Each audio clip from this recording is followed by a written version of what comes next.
하나님 말씀 열왕기하 15장 1절에서 12절 말씀입니다. 구약성경 587면입니다. 하나님의 말씀입니다. 우리 함께 고백드리겠습니다. 이스라엘 왕 여로보암 제27년에 유다 왕 아마시아의 아들 아사랴가 왕이 되니 그가 왕이 될 때의 나이가 16세라. 예루살렘에서 52년간 다스리니라. 그의 어머니의 이름은 여골리아라. 예루살렘 사람이더라. 아사랴가 그의 아버지 아마시아의 모든 행위대로 여호와 보시기에 정직히 행하였으나 오직 산당은 제거하지 아니하였으므로 백성이 여전히 그의 산당에서 제사를 드리며 분향하였고 여호와께서 왕을 치셨으므로 그가 죽는 날까지 나병 자가 되어 별궁에 거하자 왕자 요담이 왕궁을 다스리며 그 땅의 백성을 치리하였더라. 아사랴의 남은 사적과 행한 모든 일은 유다 왕 역대지락에 기록되지 아니하였느냐. 아사랴가 그의 조상들과 함께 잠에 다윗성에 그의 조상들과 함께 장사되고 그의 아들 요담이 대신하여 왕이 되니라. 유다 왕 아사랴 제38년에 여로보암의 아들 스가랴가 사마리아에서 6달 동안 이스라엘을 다스리며 그의 조상들의 행위대로 여호와 보시기에 악을 행하여 이스라엘로 범죄하게 한 느밧의 아들 여로보암의 죄에서 떠나지 아니하신시라. 야베스의 아들 살룸이 그를 반역하여 백성 앞에서 쳐 죽이고 대신하여 왕이 되니라. 스가랴의 남은 사적은 이스라엘 왕 역대지락에 기록되니라. 여호와께서 예후에게 말씀하여 이르시기를 내 자손이 4대 동안 이스라엘 왕위에 있으리라 하신 그 말씀대로 과연 그렇게 되니라. 아멘. 할렐루야. 아멘. 오늘 예배를 드릴 수 있도록 허락하신 하나님께 감사드립니다.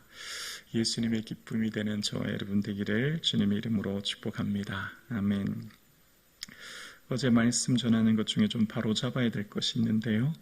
이제 아마시아 얘기를 하면서 제가 이렇게 여행이나 취미를 좀 부정적으로 얘기를 했더라고요. 결코 그렇지 않습니다. 즐겁게 행복한 가정 이루는 것 하나님 기뻐하시고요.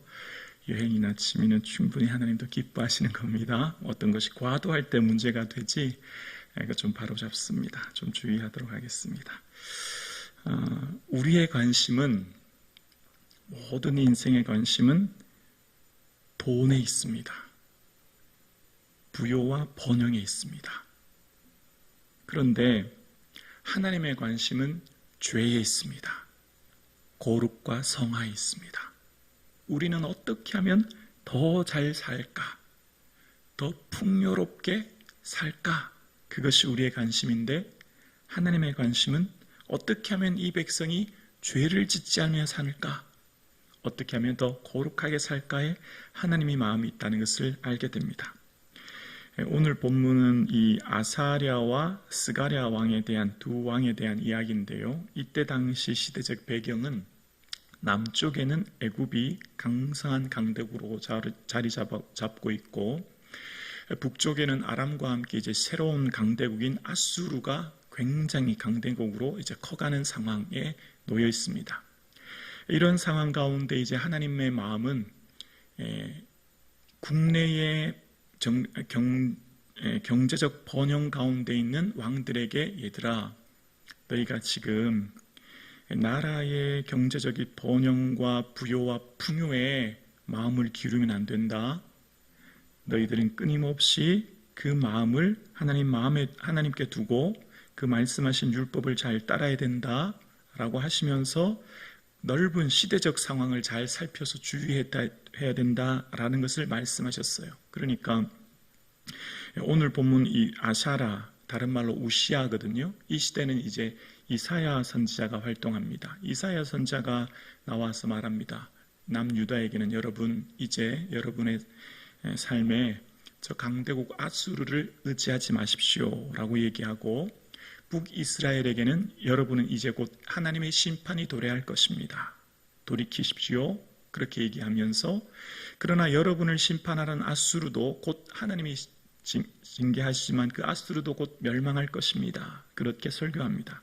예언합니다. 그리고 이 남쪽에는 이렇게 이사야가, 그리고 북쪽에는 스가랴가 있을 때 그 아버지 여로보암 2세가 있을 당시에 아모스 선지자를 통해서 또 얘기합니다. 여러분, 지금 경제적인 부요에 도취되어 사시면 안 됩니다. 이 나라가 지금 빈익빈 부익부 현상으로 가진 자의 그 권력 포갑 앞에 굶주린 자들의 어려움 당하고 있는 것 하나님 결코 기뻐하지 않으십니다. 돌이켜야 됩니다. 그렇게 얘기하면서 북이스라엘 시대 또 호세아 선지자를 보냅니다. 호세아 선지자를 통해서 하나님의 그 애절한 사랑, 간곡한 부탁, 여인 고멜과의 결혼을 통해서 말씀하시는 하나님께서는 여호와를 아는 지식이 없어 망한다. 하나님의 마음 좀 알아달라. 끊임없이 지금 얘기하고 있는 상황. 이런 상황 가운데 이제 오늘 남쪽에 있는 왕인 아샤랴 선지자에 대해서 이야기하는데요. 아샤랴 선지자는 우리가 볼 때 굉장히 이른 나이에 왕이 됩니다. 할아버지 요아스가 7살이라면 그 다음으로 빨리 왕이 되는데요. 16살입니다. 오늘날로 말하면 중학생 때 왕이 된 거예요. 중학생 나이 왕이 됐는데 놀라운 일은 중학생 때 왕이 되어서 무려 52년이라는 엄청난 기간 동안 통치합니다. 므낫세 다음으로 제일 긴 통치 기간이에요. 근데 이 아샤랴가 얼마나 정치를 잘했냐면 그 정치에 대한 구체적인 내용이 역대하 이제 26장에 등장하는데요. 하나님께서 아사랴를 도와주세요. 그래서 블레셋, 아라비아, 마온에게 공격해서 그 나라의 모든 전쟁에서 승리하게 하십니다. 뿐만 아니라 마온에게는 조공을 받게 하십니다. 그러니까 경제적으로 굉장히 윤택해졌고 그 이름이 이제 강대국, 남쪽의 가장 강성한 강대국 애굽까지 알려지게 됩니다. 그리고 높은 망대를 세우고 가축을 기르고 농사를 해서 굉장히 풍요로운 나라가 될 뿐만 아니라 군사력으로도 막강한 군사력을 키웁니다. 30만 7,500명이라는 많은 수의 군사력뿐만 아니라 모든 군사들이 방패, 활, 창 같은 것으로 무장했고 또 특별한 무기들을 만들어서 주변 나라들을 두려움에 떨게 합니다. 그런데 이렇게 한 모든 일은 다 어떻게 하냐면 하나님이 도우신 거예요. 그것을 역대하 26장 7절이죠. 한번 제목 보여주실래요? 하나님이 그를 도우사로 시작합니다. 이렇게 다 한 것 다 누가 했냐면 하나님이 도우시고 하나님이 하신 거예요. 자, 그런데 이렇게 나라가 부국강병하고 윤택한 삶을 살고 잘 되니 중학생 나이에, 어린 나이에 정치적으로 탁월한 능력을 발휘하니 나는 굉장히 뛰어난 사람이구나. 잘하면 사람이 다 왕들 특징 어떻게 되죠? 교만하게 되는 겁니다. 잘 되면 끝까지 겸손하는 게 이렇게 어려운가 봐요. 끝까지 겸손하면 참 좋은데 이렇게 강대국에 되니까 그 마음이 조금씩 변하기 시작해요. 역대하 26장 12절 자막 보여주실래요? 그가 강성하였지매 그의 마음이 교만하여 악을 행하여 그의 하나님 여호와께 범죄하여 곧 여호와의 성전에 들어가서 향단에 분향하려 한지라. 여러분, 제사 드리는 건 다 누가 할 수 있죠? 제사장만 하는 거예요. 그런데 이 아사랴가 힘이 막강해지고 이 정치적인 힘을 발휘하니까 종교적 힘까지 내가 다 가져오려고 했던 것 같아요. 이방 나라들이 그렇게 하거든요. 그래서 이제 제사장 이 성전에 들어가서 분향하려고 하니까 제사장 80명이 막습니다. 왕이시여 그렇게 하시면 안 됩니다. 아론의 계통인 하나님이 세우신 제사장만이 하나님 앞에 분향할 수 있습니다. 라고 했더니 막 화를 내기 시작하는 거예요. 화를 내면서 분향단에서 분향을 딱 하는 순간 이마에 문둥병이 생깁니다. 나병이 생기는 거예요. 하나님의 징계를 받습니다. 그래서 오늘 본문 4절과 5절에 분향하였고 산당에 분향했고 4절과 5절에 자세한 내용은 없지만 4절과 5절 사이에 자세한 내용이 역대하 26장이 나오는 거예요. 그래서 여호와께서 왕을 치신 겁니다.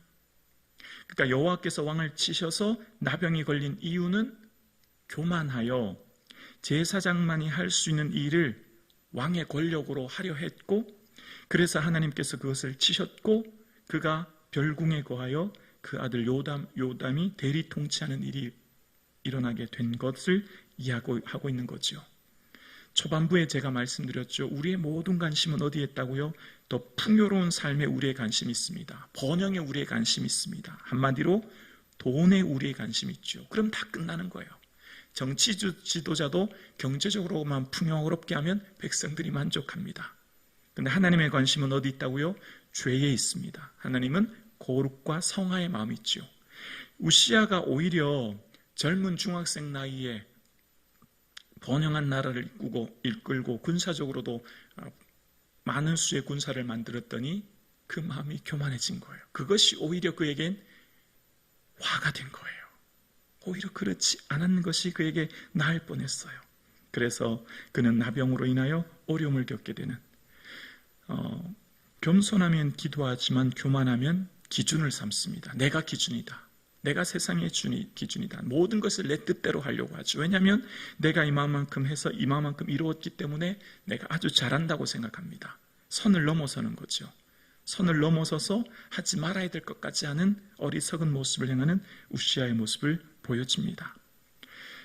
그리고 스가랴 왕에 대해서 이야기하죠. 스가랴 왕은 6개월 통치했고 하나님 보시기에 악하여 그 아들 다른 사람인 야베스의 아들 살룸이 반역하여 왕이 되었다는 것으로 이야기하며 예후의 말씀대로 4대까지 스가랴가 통치하게 되었다라는 것으로 이야기합니다.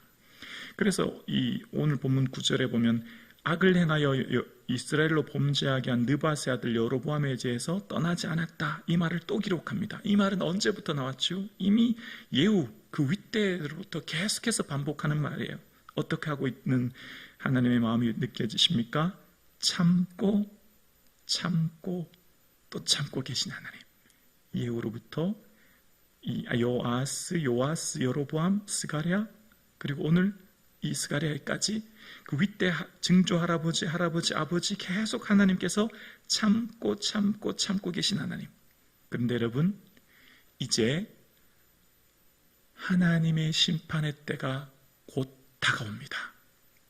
스가랴를 시작해서 7명의 왕으로부터 호세아가 끝나는데요, 약 40년 뒤 북이스라엘은 심판받아 나라가 멸망합니다. 정확하게 41년 남았습니다. 이제 40년 후면 북이스라엘은 아수르의 공격을 받아서 나라가 완전히 초토화되고 무너집니다. 얼마 남지 않았어요.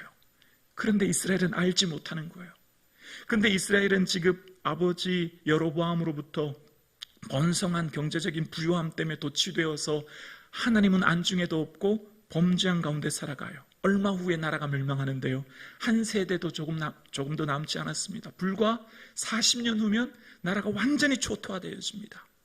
하나님의 심판이 곧 다가오는 것을 알지 못하는 것입니다. 심판이 도적과 같이 임하는 것을 알지 못하는 거예요. 오늘 함께 예배드리시는 저와 여러분의 삶에 주님은 말씀을 통해 우리에게 뭘 말씀하실까요? 하나님의 심판은 도적과 같이 오시며 곧 임하는 심판을 마치 노아의 홍수 시대에 많은 사람들이 시집가고 장가가고 알지 못할 그때 불식간 심판이 임했던 것처럼 하나님은 곧 다시 오실 줄로 믿습니다. 우리 개인과 역사의 모든 심판도 그렇습니다. 하나님의 심판이 얼마 남지 않았는데 그것을 알지 못하는 어리석음. 그래서 깨어 있어야 되는 것이죠. 그래서 끊임없이 깨어 있어서 하나님의 뜻을 분별하며 살아야 됩니다. 지금 하나님께서는 이 남유다 북이스라엘의 역사를 통해 왕들의 통치를 통해 끊임없이 우리에게 말씀하고 계시는 것이 있습니다. 하나님의 관심, 하나님의 형통, 하나님의 부요가 참된 형통함이 무엇인가? 사람의 관점과는 다르다는 거죠. 하나님이 기뻐하시는 선한 왕들의 모습이 어디 있는가? 사람들과는 다르다는 겁니다. 사람들은 삶의 풍요로움과 번영에 만족하고 기뻐하고 선한 왕이라 할지 모르지만 하나님은 오직 한 가지, 하나님 보시기에 정직한 율법을 행하는 그 말씀의 기준 따라 살아가는 왕을 찾고 계신 것이죠. 어떤 성도를 하나님 기뻐하실까요? 어떤 성도를 하나님 오늘도 찾으실까요? 외형적으로 보이는 성공, 외형적으로 보이는 성과, 눈에 띄는 성과가 아니에요. 결코 그게 아니에요. 하나님이 보시는 성도는 그 마음의 중심에 하나님을 두려워하고 하나님을 향한 거룩함을 살아가는 삶, 그 성도를 오늘도 찾고 계신 줄로 믿습니다. 하나님 기뻐하는 삶, 그러한 삶이죠. 하나님이 찾으시는 그런 성도의 삶을 사시는 저와 여러분 되기를 주님의 이름으로 축원합니다.